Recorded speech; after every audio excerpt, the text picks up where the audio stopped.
Voilà ce qui nous est dit, donc le psaume 73. Psaume d'Asaph. Oui, Dieu est bon pour Israël, pour ceux qui ont le cœur pur. Toutefois, mon pied allait fléchir, mes pas étaient sur le point de glisser. Car je portais envie aux insensés et en voyant le bonheur des méchants. Rien ne les tourmente jusqu'à leur mort, et leur corps est chargé d'embonpoint. Ils n'ont qu'une part aux souffrances humaines, ils ne sont point frappés comme le reste des hommes. Aussi l'orgueil leur sert de collier, la violence est le vêtement qui les enveloppe, l'iniquité sort de leurs entrailles, les pensées de leur cœur se font jour. Ils raillent et parlent méchamment d'opprimés, ils profèrent des discours hautains, ils élèvent leur bouche jusqu'aux cieux, et leur langue se promène sur la terre. Voilà pourquoi son peuple se tourne de leur côté, il avale l'eau abondamment, et il dit « Comment Dieu saurait-il? Comment le Très-Haut connaîtrait-il » Ainsi sont les méchants, toujours heureux, ils accroissent leur richesse. C'est donc en vain que j'ai purifié mon cœur, et que j'ai lavé mes mains dans l'innocence. Chaque jour je suis frappé, tous les matins mon châtiment est là. Si je disais je veux parler comme eux, voici je trahirais la race de tes enfants. Quand j'ai réfléchi là-dessus pour m'éclairer, la difficulté fut grande à mes yeux. Jusqu'à ce que j'eusse pénétré dans les sanctuaires de Dieu et que j'eusse pris garde au sort final des méchants. Oui, tu les places sur des voies glissantes, tu les fais tomber sur les mets en ruine. Et quoi, en un instant les voilà détruits, ils sont enlevés, anéantis par une fin soudaine. Comme un songe au réveil, Seigneur, à ton réveil, tu repousses leur image. Lorsque mon cœur s'aigrissait et que je me sentais percé dans les entrailles, j'étais stupide et sans intelligence. J'étais à ton égard comme les bêtes. Cependant, je suis toujours avec toi, tu m'as saisi la main droite. Tu me conduiras par ton conseil, puis tu me recevras dans ta gloire. Quel autre ai-je au ciel que toi? Sur la terre, je ne prends plaisir qu'en toi. Ma chair et mon cœur peuvent se consumer. Dieu sera toujours le rocher de mon cœur et mon partage. Car voici ceux qui s'éloignent de toi périssent. Tu anéantis tous ceux qui te sont infidèles. Pour moi, m'approcher de Dieu, c'est mon bien. Je place mon refuge dans le Seigneur l'Éternel, afin de raconter toutes tes œuvres. Amen. Gloire à Dieu. Quel beau psaume. Quel beau psaume. Un homme, qui ici, en l'occurrence Asaph, va réfléchir, il ne va pas s'arrêter sur ce qu'il voit, mais il va réfléchir devant Dieu. Il va réfléchir devant Dieu, et surtout il va permettre à Dieu de l'éclairer. Et je crois que c'est là le point qui est important. Dans tout ce qu'il dit, il va permettre à Dieu de l'éclairer, et quand il permet à Dieu de l'éclairer, le Seigneur lui révèle. Je crois que nous avons besoin de révélation du Seigneur quant à notre vie, de révélation du Seigneur quant à son œuvre. Nous avons besoin d'être éclairés. Et il ne s'agit pas ici d'un mysticisme, il ne s'agit pas ici de s'élever au-dessus des autres, pas du tout. Il s'agit ici simplement de vivre notre vie dans la communion du Seigneur et dans cette communion, de nous laisser conduire par le Dieu qui est au-dessus de tout, le Dieu invisible, et par des dons surnaturels, par toutes sortes, des fleuves de l'Esprit de Dieu, le Seigneur sait se révéler à nos cœurs, et le Seigneur sait révéler ce qui est caché. Alléluia. Ce qui ressort de ce texte, c'est la réaction du juste face à l'injustice. La réaction du juste face à l'injustice. Il y a le méchant, et il y a ici, comme le dit Asaph, ceux qui ont le cœur pur.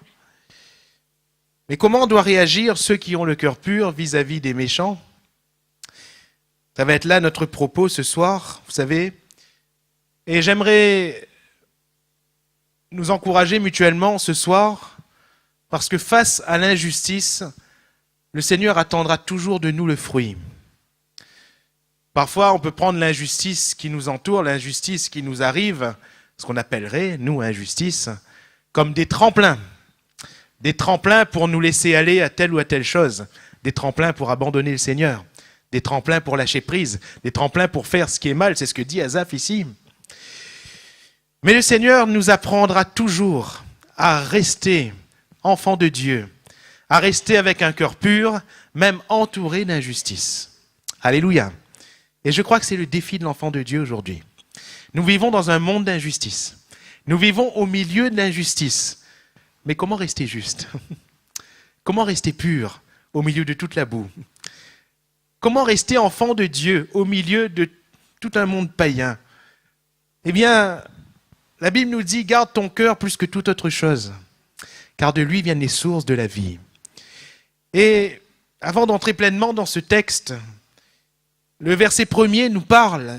Asaph, il choisit d'entrer dans toute son expérience, parce qu'il ne s'agit pas ici de théorie, il s'agit de son expérience personnelle.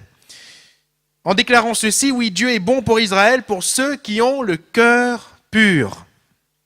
Jésus parle aussi souvent du cœur. Heureux ceux qui ont le cœur pur, car ils verront Dieu. Là où est ton trésor, là aussi sera ton cœur.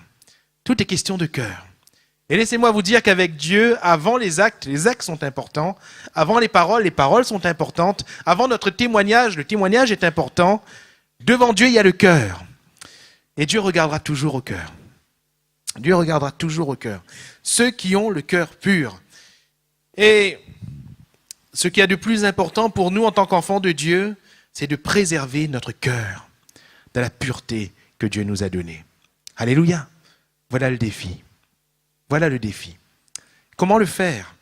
Eh bien, au travers de ce passage, nous allons voir premièrement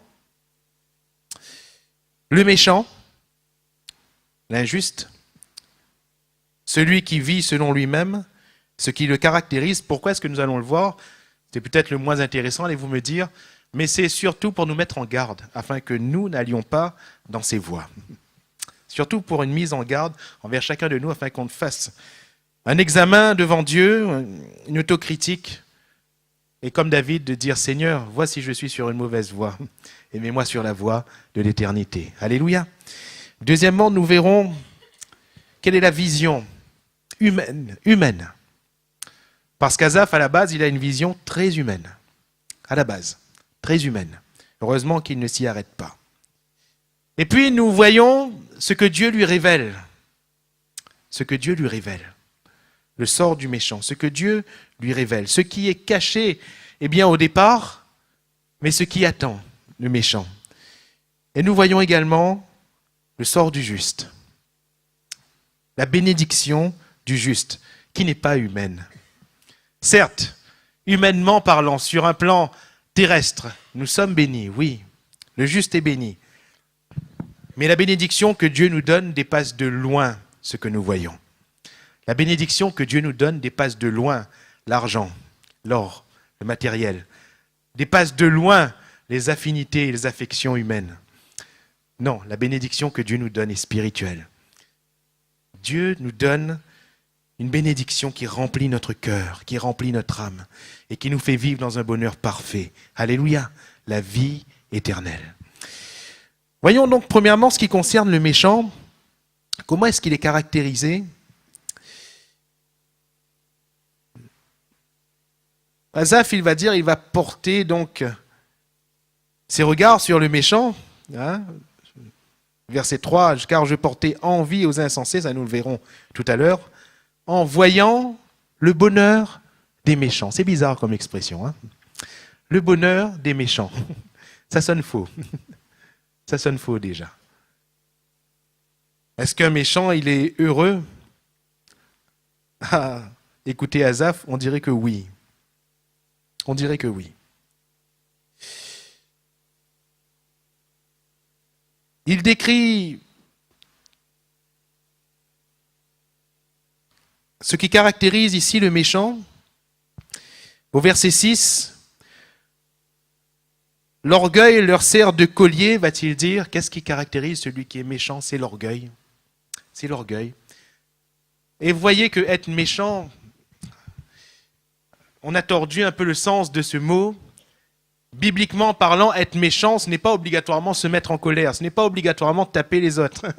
Ce n'est pas obligatoirement, faire du mal grossier aux autres. Ce n'est pas obligatoirement ça.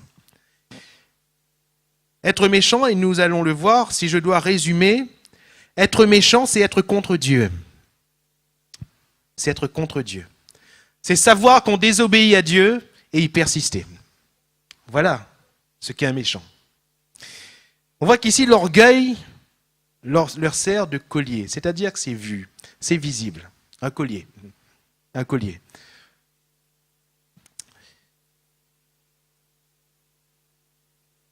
Le péché qui a fait tomber Lucifer, qui à la base, je le rappelle, était un ange de lumière, qui était dans la hiérarchie des anges le plus haut placé, c'était le chef de tous les anges. Ce qu'il a fait tomber, c'est l'orgueil. C'est l'orgueil. Pourquoi ? Parce que, ayant eu une certaine dignité, il s'est dit à un moment donné, je suis meilleur que les autres, pourquoi ne pas prendre la place de Dieu ? Et c'est ainsi qu'il a été précipité. L'orgueil. Ce qui caractérise l'homme également à partir du péché, c'est l'orgueil. L'homme est orgueilleux. La race humaine. L'homme, la femme. On est orgueilleux. On est orgueilleux, ainsi on ne veut pas que les autres s'aperçoivent de nos faiblesses. On est orgueilleux, alors on n'aime pas que les autres nous disent « comme tu fais n'est pas bon ». On est orgueilleux, on n'aime pas recevoir des reproches. Par contre, les compliments, oui. Les flatteries, oui. Oui, on peut y aller. On peut y aller. Ça fait plaisir. Parfois, on se plaît à dire oh, mes frères, j'y suis pour rien, je suis pour rien. Mais au fond, on est bien content. On est bien content. Oh, je ne dis pas qu'il faut refuser les encouragements, ce n'est pas mon propos. Merci Seigneur pour les encouragements, merci Seigneur pour les frères et les sœurs qui viennent vous encourager. Je ne parle pas ici des encouragements, je parle de comment est-ce qu'on reçoit l'encouragement. Comment est-ce qu'on reçoit ? C'est quand quelqu'un vient nous encourager, on se dit obligatoirement en soi-même, tiens, ça veut dire que je suis meilleur que les autres ? Je remarque et je constate que l'orgueil, je pense que nous le constatons tous, l'orgueil se situe toujours dans une comparaison entre soi et les autres.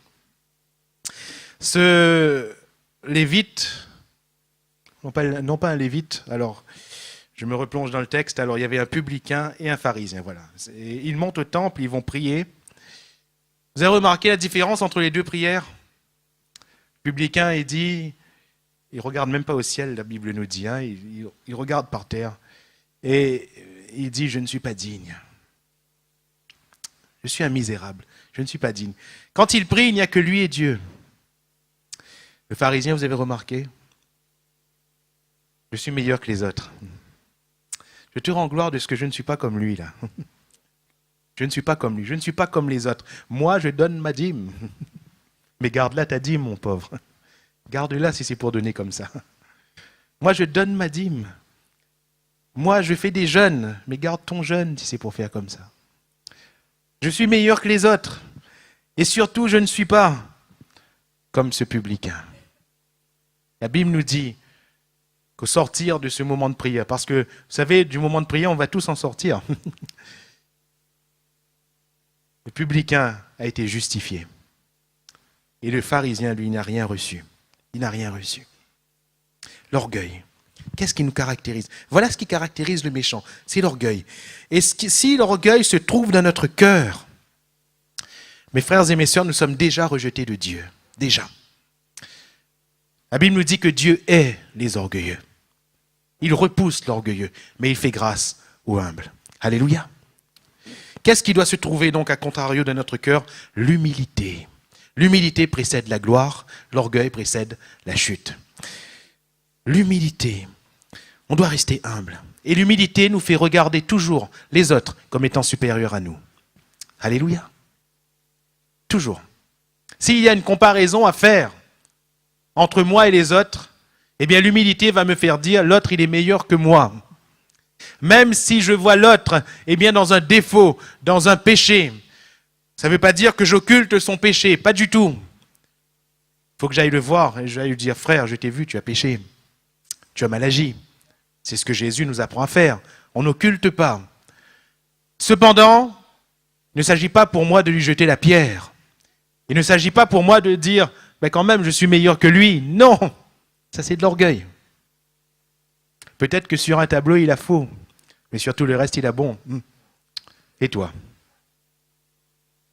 Qui sommes-nous pour juger? Paul va dire, qui es-tu, toi, qui juges ton frère? Es-tu meilleur? Es-tu meilleur? L'orgueil et l'humilité. Mes frères et mes sœurs, que nous soyons remplis d'humilité.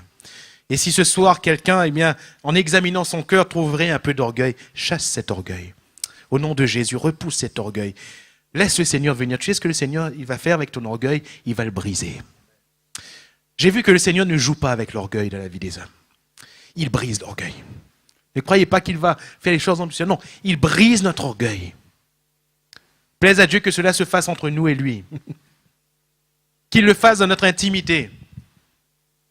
Qu'il brise mon orgueil ce soir. Alléluia. Et je ne crois pas me tromper en disant, chacun de nous, nous avons besoin que le Seigneur nous brise encore un peu. Chacun de nous. L'orgueil. Deuxièmement, la violence, toujours au verset 6, la violence est le vêtement qui les enveloppe. La violence. La violence, c'est le fait du faire du mal. Méditer et faire le mal, penser le mal contre autrui. Nous en venons toujours au cœur. Le cœur violent, c'est le cœur qui fait du mal. Jacques nous apprend que avec notre bouche même, on peut faire du mal. Avec nos paroles, avec notre langue, on peut faire du mal. Mais il va dire, est-ce que de la même source jaillissent l'eau salée et l'eau douce? Non, ce n'est pas possible. Ce n'est pas possible. Soit il y a de l'eau amère, soit il y a de l'eau douce. Comment peux-tu, avec la même bouche, bénir Dieu et maudire ton frère? La violence. Comment peux-tu, avec la même bouche, dire loué soit Dieu? Et puis quand il s'agit de ton frère, dire à un autre, parce qu'on dit toujours à un autre. Tu as vu celle-là? Regardez comment il est. La violence. Vous voyez, nous, quand on parle violence, on voit tout de suite les banlieues en feu, tout ça. Hein? Mais la violence, c'est simplement le fait de méditer du mal contre. Même si personne ne connaît, même si c'est en nous, Dieu voit. Dieu voit. Nous ne sommes pas appelés à maudire, nous sommes appelés à bénir. Nous ne sommes pas appelés à faire du mal, mais à faire du bien. Même quand on nous fait du mal, on est appelé à faire du bien. Parfois, quand on nous fait du mal, on reste sur la réserve. On dit, Seigneur, merci parce que je m'abstiens de faire le mal. Tant mieux. Mais il ne s'agit pas que tu ne fasses pas de mal. Il s'agit que tu fasses du bien. Alléluia. De bénir. De bénir. Il faut bénir, bénir, bénir encore. Nous sommes des enfants de bénédiction. Alléluia. Il nous faut bénir. La violence caractérise le méchant. Verset 7, le péché sort de ses entrailles. L'iniquité, donc, en l'occurrence ici, le péché, c'est-à-dire la désobéissance à Dieu. Quand on met la parole de Dieu à côté du méchant, on voit que tout ce qu'il fait, tout ce qu'il dit va à l'encontre de la parole de Dieu, va contre la parole de Dieu. L'iniquité, nous sommes appelés à obéir à Dieu et non pas à lui désobéir. Et le texte nous dit ici, les pensées de leur cœur se font jour. Au verset 8, ils raillent et parlent méchamment d'opprimés. Ils se moquent des autres, mais pas dans le sens de faire une gentille petite plaisanterie, je ne sais pas quoi encore. Non, c'est pas dans ce sens-là. Mais vraiment dans le sens de faire du mal, nous rejoignons ici la violence. Ils profèrent des discours hautains, nous rejoignons ici l'orgueil. Verset 9, ils élèvent leur bouche jusqu'aux cieux et leur langue se promène sur la terre. Ici, la parole nous montre ici que les méchants sont ceux qui sont toujours en train de parler contre les autres, contre Dieu, contre tout. Verset 10, voilà pourquoi son peuple se tourne de leur côté, il avale l'eau abondamment. Il ne s'agit pas ici de l'eau de la vie, absolument pas. Il s'agit ici au contraire d'eau mauvaise, l'eau abondamment. Et il dit, comment Dieu saurait-il? Comment le Très-Haut connaîtrait-il? Et c'est sur ce point que j'aimerais encore une fois m'arrêter, après avoir vu tout ce que nous venons de voir. Nous n'avons pas bien sûr le temps de tout voir profondément, mais sur ce verset 11, il dit, comment Dieu saurait-il? Comment le Très-Haut connaîtrait-il? Et voyez-vous, le véritable méchant, c'est celui qui agit et qui dit « mais de toute façon, Dieu, il fait rien. De toute façon, Dieu ne me fera rien. De toute façon, Dieu ne me fera rien. Il ne va rien m'arriver. Je fais ça, mais il ne va rien m'arriver. » Et parfois, on se justifie. « Seigneur, je fais tellement de choses de bonnes. Je viens à l'église tout le temps. J'élève ma voix. J'aide, je sers et tout et tout. Donc ça, je peux me permettre. Seigneur, c'est ma faiblesse. C'est pas grave, tu me pardonneras. » Dieu ne me fera rien. Dieu ne me dira rien. C'est pas grave, il va me couvrir. Il va me couvrir. Comment Dieu saurait-il? Comment le Très-Haut connaîtrait-il? Ça revient à dire, Seigneur, non, tu ne vois pas. Seigneur, non, tu ne sais. On peut trouver toutes sortes de justifications, mais ça nous ramène toujours à la méchanceté. Toujours. Toujours. Ce soir, mon frère, ma sœur, cher ami, comment est ton cœur? Comment est ton cœur devant Dieu? Est-ce qu'il y a des liens? Est-ce qu'il y a des choses qui sont contre Dieu? Est-ce que tu couvres certaines choses?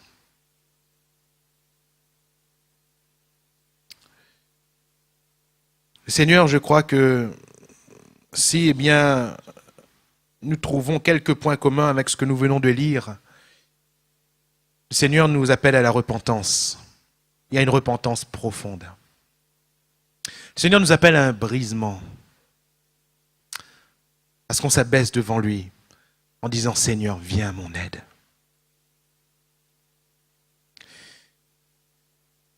Et fais-moi confiance, si tu te retrouves dans ce que nous venons de lire, il est temps pour toi ce soir de dire « Seigneur, viens à mon aide ». Il est temps pour toi de pleurer. « Seigneur, viens à mon secours. Je suis en train de périr. »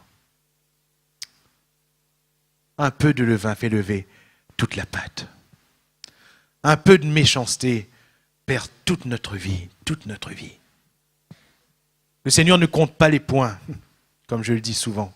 Il nous dit, fais pas, vous savez, un papier avec 2 colonnes, divise en 2 le papier, et il dit les bons points de ce côté, les mauvais points de l'autre côté. Ce frère-là, bon point, bon point, bon point, un mauvais point, un bon point, un bon point, un mauvais point. Bon, il a plus de bons points que de mauvais points, ça va. C'est pas comme ça que le Seigneur fonctionne.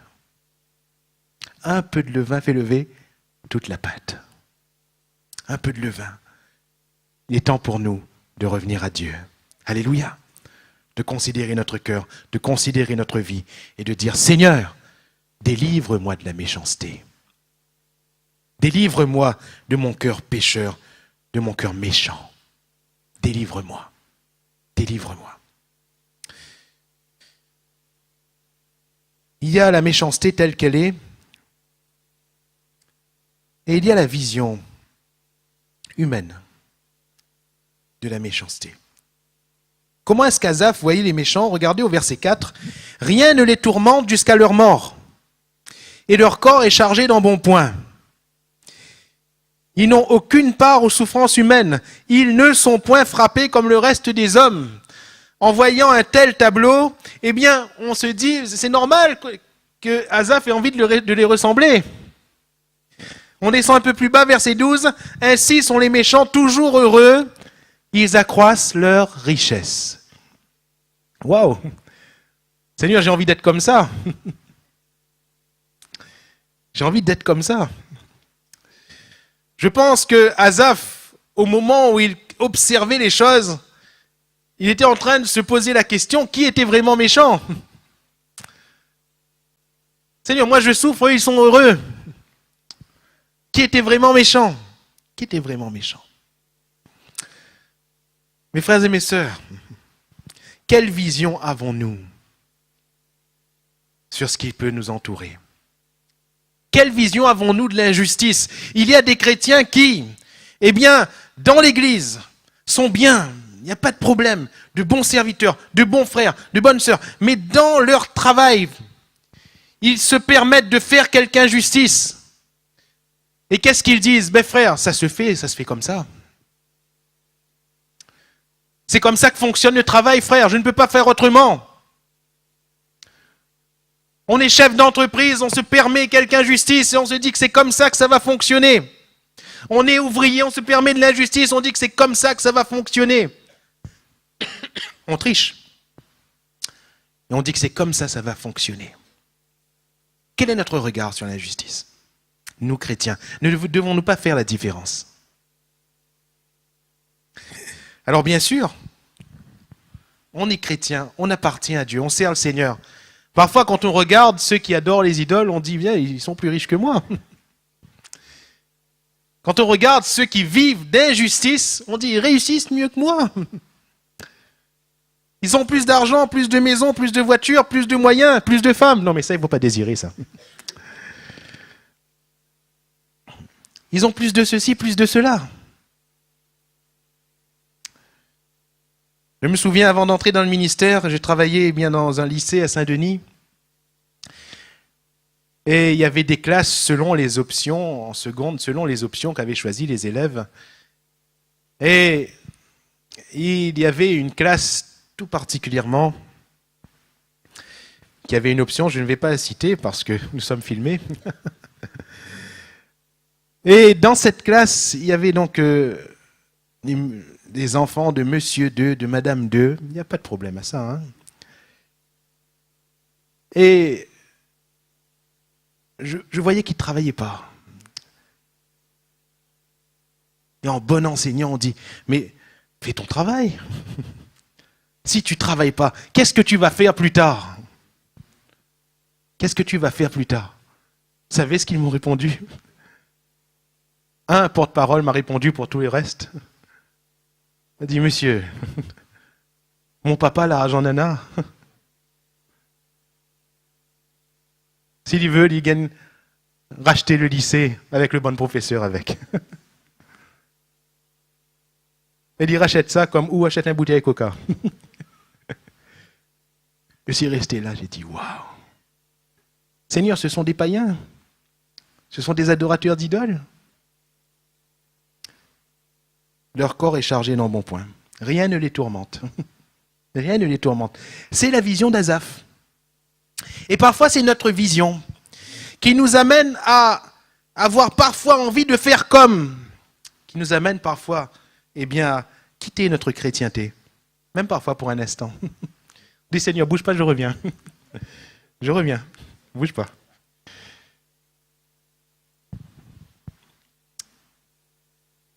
Mes frères et mes sœurs, en tant que chrétiens, nous sommes spirituels. Nous sommes appelés à avoir une vision spirituelle. Alléluia. À voir comme Dieu, et Dieu voit de loin. Et nous devons bien apprécier les choses, non pas de notre point de vue, mais du point de vue de Dieu. Si on voit les choses d'un point de vue humain, alors oui, nous avons été, changés. Oui, nous avons reçu une nouvelle nature de la part du Seigneur, mais nous sommes encore dans un corps humain.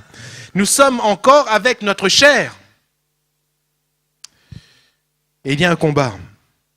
Même dans notre vision, on doit combattre. Et apprendre à voir comme Dieu. Alléluia. Apprendre à voir comme Dieu. C'est pour cela que Asaph va dire ceci. Toutefois, au verset 2, mon pied allait fléchir, mes pas étaient sur le point de glisser, car je portais envie aux insensés en voyant le bonheur des méchants. Seigneur, j'allais pécher là. J'allais tomber parce que je voulais être comme eux. Je voulais être comme eux. Et en faisant ce constat, que dit-il au verset 13? C'est donc en vain que j'ai purifié mon cœur et que j'ai lavé mes mains dans l'innocence. C'est en vain. Quand il se regarde, il commence à remettre en question toute chose. Verset 14, chaque jour je suis frappé. Tous les matins, mon châtiment est là. Mon châtiment est là. Vous vous rendez compte un chrétien qui parle comme ça? C'est pas la joie. Hein. C'est tout sauf la joie. Tous les matins, mon châtiment est là. Ma punition, elle est là. Où est la joie? Où est la joie? Ne restons pas sur nos visions humaines. Nous aurons beaucoup de raisonnements humains. C'est normal, nous sommes humains. Nous avons encore notre chair et notre sang. Et souvent, ce qui va arriver en premier, ce sont nos pensées humaines, nos appréciations, nos raisonnements humains.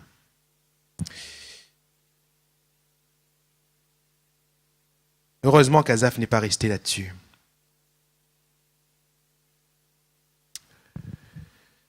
Et qu'est-ce qu'il va dire? Quand le Seigneur se révèle, quand le Seigneur lui révèle les choses. Verset 18. Oui, tu les places sur des voies glissantes. Tu les fais tomber et les mets en ruine. Tu les places sur des voies glissantes. Je soulignais cela récemment. Sur des voies glissantes, on a l'impression que tout va bien. Ça glisse. Ça descend, ça glisse. Tout va bien pour lui, alors que moi je trime. Moi je suis dans le sens inverse. Moi je monte. Eh bien oui, mes frères et mes sœurs, nous sommes en train de monter vers le ciel. C'est pour cela que c'est plus dur. Alléluia. La route, elle est étroite. La porte, il n'y a pas beaucoup de place non plus. C'est avec des difficultés qu'on atteindra le ciel. Alléluia. C'est en portant notre croix. C'est en souffrant. En souffrant.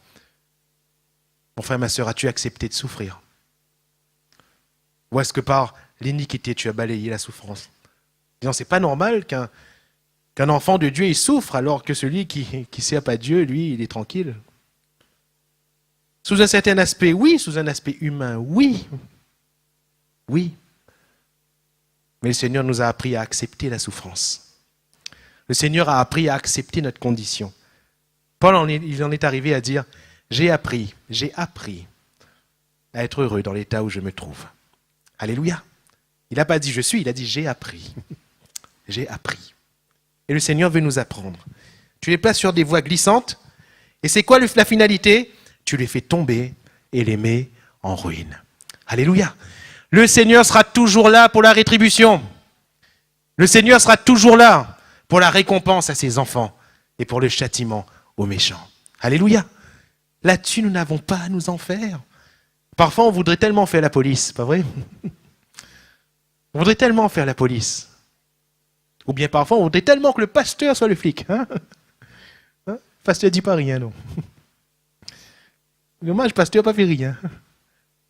On n'est pas des policiers, on est des bergers. C'est pas pareil. C'est pas pareil. Certes, le Seigneur nous demandera des comptes pour beaucoup de choses, mais pas pour avoir fliqué les gens. Pas du tout. Pas du tout. C'est le Seigneur qui s'occupe des méchants. Alléluia. Nous, on prévient, nous, on avertit, nous, on reprend dans l'amour. Mais c'est le Seigneur. C'est le Seigneur qui met un terme. Et quoi, en un instant, les voilà détruits. Au verset 19, ils sont enlevés, anéantis par une fin soudaine. Soudaine. C'est-à-dire que pendant tout ce temps, Asaph les voyait contents. Heureux. Chargés dans bon point. Tout bien riche, tout. Et puis tout d'un coup, paf. Soudain, c'est la fin. Les voilà détruits. Le verset 20, comme un songe au réveil. Seigneur, à ton réveil, tu repousses leur image. Quand on dort, on fait un rêve. Et quand on se réveille, tout disparaît d'un coup. Vous avez remarqué? Parfois, on est en plein dans un rêve, on aurait voulu que ça continue, mais ça s'arrête. Parfois, c'est brutal, ça s'arrête. Il en est ainsi du méchant. Il en est ainsi du méchant. On pense, en regardant d'une manière humaine, peut-être lui-même pense que ça va continuer. Non, le Seigneur, il met un terme à un moment donné. Job va dire ceci, eh bien, c'est lui qui a dit à la mer, jusqu'ici et pas plus loin. Jusqu'ici et pas plus loin. C'est lui qui fait lever le soleil. C'est lui qui fait lever la lune. C'est lui qui ordonne toutes ces choses. Et quand il nous dit à nous, hommes, jusqu'ici et pas plus loin, faites-moi confiance, il faut s'arrêter. Il faut s'arrêter. Voilà le véritable sort du méchant. Voilà la vision que Dieu veut nous donner. Mais comment allons-nous être capables d'abandonner une vision humaine pour recevoir la vision de Dieu face à l'injustice? Et mes frères et mes sœurs, si ce soir vous traversez une injustice, si nous traversons une situation injuste, si nous sommes entourés d'injustice, peut-être que dans ton travail tu es entouré d'injustice. le Seigneur veut nous apprendre. Comment quitter une vision humaine qui pourrait nous pousser à faire comme eux pour pouvoir rester enfants de Dieu qui portent des fruits. Alléluia. Comment? Premier constat, verset 15. Si je disais, je veux parler comme eux, voici, je trahirais la race de tes enfants. Alléluia.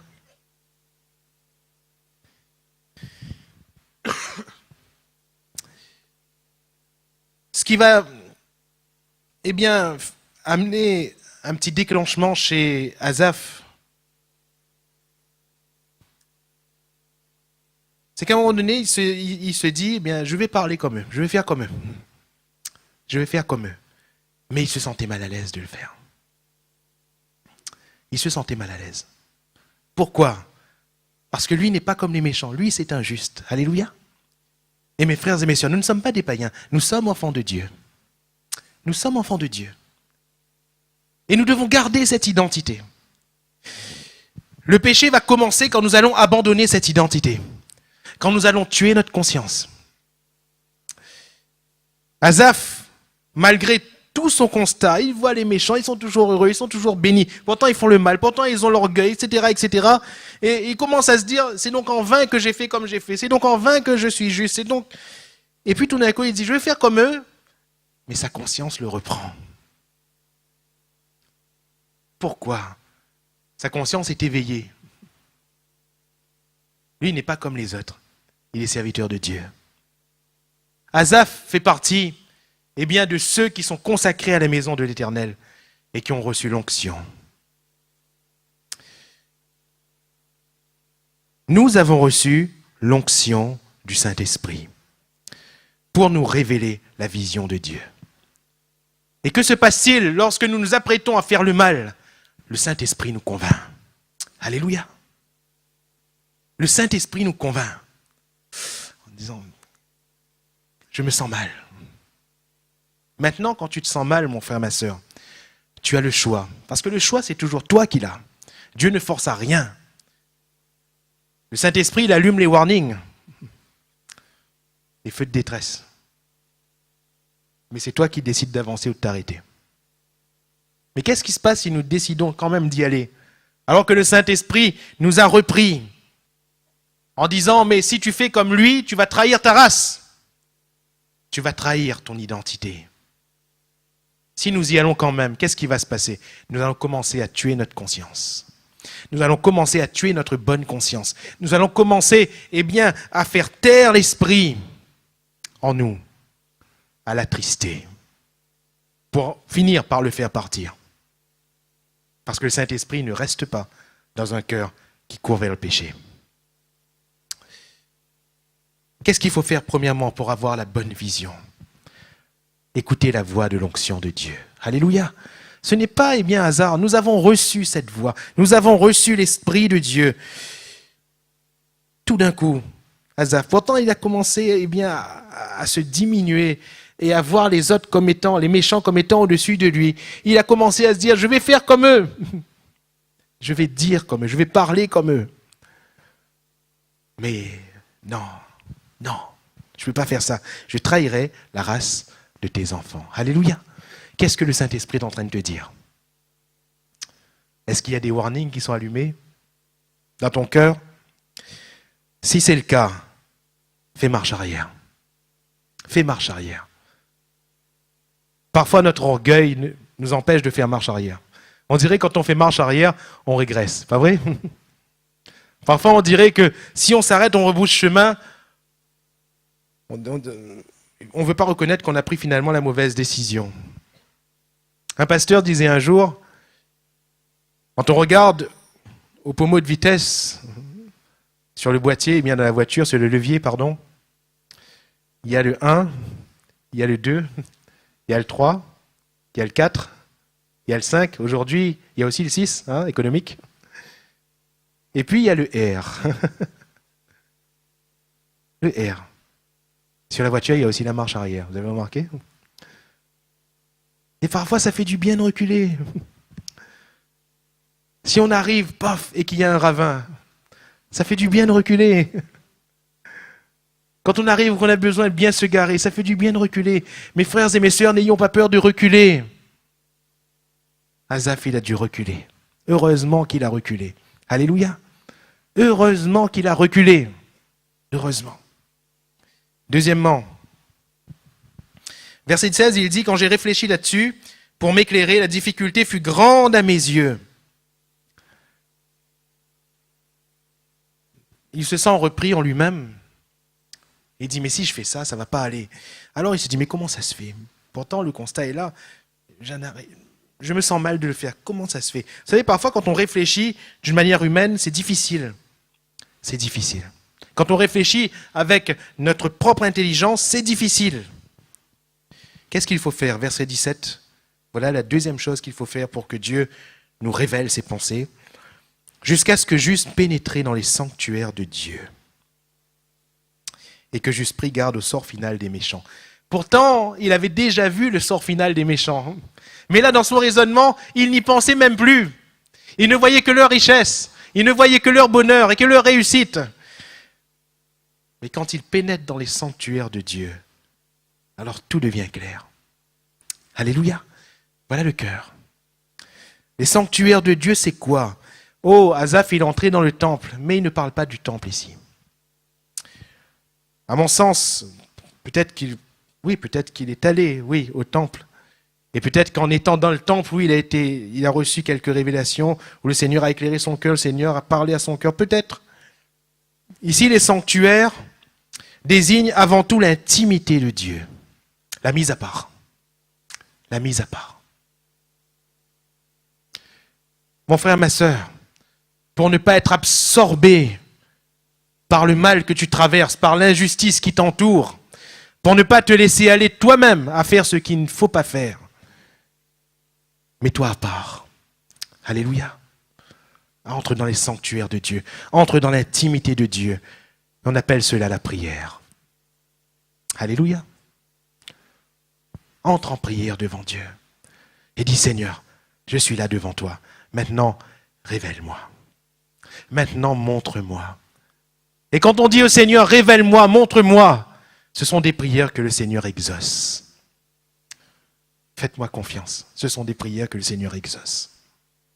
D'une manière ou d'une autre. Quand on dit Seigneur, révèle-moi, montre-moi, le Seigneur exauce toujours ses prières. Toujours. Il veut nous éclairer. Il est le Dieu de lumière. Il veut nous éclairer. Quand j'ai réfléchi là-dessus pour m'éclairer, je n'y suis pas arrivé. Mais je suis entré dans les sanctuaires de Dieu. Alléluia. Entre dans les sanctuaires de Dieu ce soir. Entre dans la prière. C'est pour cela que Jésus, eh bien, dans tout son ministère terrestre, à peu près 70% de son temps, c'était les sanctuaires. C'était les sanctuaires. La mise à part. C'est pour cela que devant les hommes, le sanctuaire était toujours là. Quand il prêchait, le sanctuaire était là. L'intimité de Dieu était là. Parce qu'il avait sa mise à part. Dommage qu'aujourd'hui, beaucoup de chrétiens ne sont chrétiens que dans certains actes. De bonnes habitudes, je ne dis pas que ce sont des mauvaises. Venir aux réunions, servir, toutes ces choses sont bonnes, très bonnes. Il faut continuer. Mais le plus important n'est pas là. Vous avez remarqué David? Pourquoi est-ce qu'il a battu Goliath? Tout le monde a vu David qui bat Goliath. Mais ce n'était pas ça le plus important, c'était son intimité. Parce qu'avant de battre Goliath, il avait battu l'ours, il avait battu le lion. Alors finalement, Goliath à côté de l'ours et à côté du lion, c'est quoi? C'est un homme, hein? C'est quoi? Quand on a eu ce temps dans l'intimité de Dieu, mes frères et mes sœurs, devant les hommes, on ne craint rien. Devant les situations, on ne craint rien. Parce que Dieu nous a donné sa force. Jusqu'à ce que j'eusse pénétré dans les sanctuaires de Dieu et que j'eusse pris garde. Et enfin, nous pourrions bien nous arrêter à tous les détails ce soir, on serait beaucoup trop long. Il y aurait tellement à dire, tellement de richesses. Verset 22 nous est dit ceci. Cependant, j'étais stupide et sans intelligence, J'étais à ton égard comme des bêtes. Là, il parle de, sa première réaction devant le sort des méchants, devant le bonheur des méchants. Et il se trouve bête. Il dit, finalement, j'ai eu tort. Verset 23, ça c'est très important. Cependant, je suis toujours avec toi. Alléluia. Je suis toujours avec toi. Que doit-on faire quand on traverse de tels moments d'injustice? C'est rester toujours avec Dieu. Verset 28, pour moi, m'approcher de Dieu, c'est mon bien. Je place mon refuge dans le Seigneur l'Éternel afin de raconter toutes tes œuvres. Alléluia. Et vous savez, c'est un cantique. C'est un cantique. Asaph est un chef des chantres. C'est un cantique qu'il compose. C'est un cantique. On terminait ce cantique en disant « Je place mon refuge dans le Seigneur l'Éternel afin de raconter toutes ses œuvres. » Et quand on le reprenait, « Oui, Dieu est bon pour Israël, pour ceux qui ont le cœur pur. » Alléluia. On déclare ses œuvres. Dieu est bon pour Israël. Dieu est bon pour ceux qui ont le cœur pur.